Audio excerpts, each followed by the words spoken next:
Hello everyone, welcome to my YouTube channel. मैं हूं ओमार फरूके। आज हम class 11 English chapter 2 A photograph कविता का आसान भाषा में एक्सप्लेनेशन करेंगे।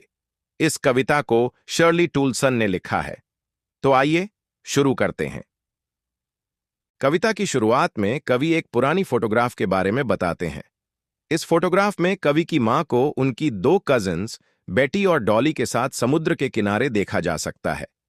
तीनों लड़कियां कैमरे की तरफ देखकर मुस्कुरा रही थीं। बेटी और डॉली ने कवि की मां के दोनों हाथ पकड़ रखे थे। उस समय कवि की मां की उम्र लगभग 12 साल थी। उनके अंकल ने यह फोटोग्राफ खींची थी।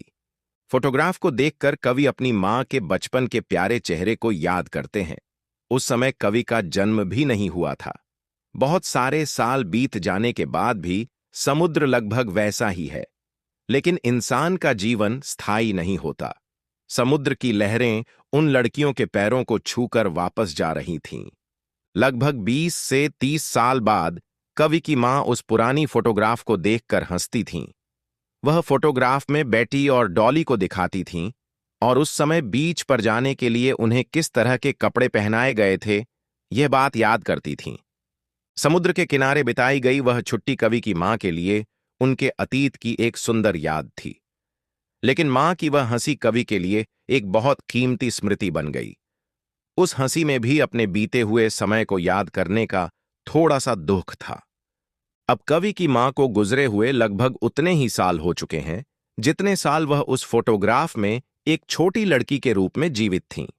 अब कवि अपनी मां की मृत्यु के बारे में कहने के लिए कोई शब्द नहीं खोज पाते। उनका दुख इतना गहरा है कि वह उसे शब्दों में व्यक्त नहीं कर सकते।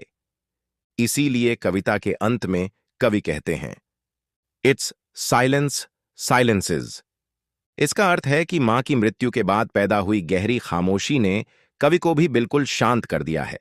इस खामोशी में कवि का अपनी मां के प्रति प्रेम, पुरानी यादें और मां को खोने का गहरा दुख दिखाई देता है। आशा करता हूं कि class 11 English chapter 2 A photograph का यह आसान एक्सप्लेनेशन आप सभी के लिए उपयोगी रहा होगा। अगर आपको वीडियो पसंद आया हो तो वीडियो को लाइक और शेयर जरूर करें। ऐसे ही एजुकेशनल वीडियोस पाने के लिए मेरे यूट्यूब चैनल ओमार फरूके को सब्सक्राइब करें। धन्यवाद।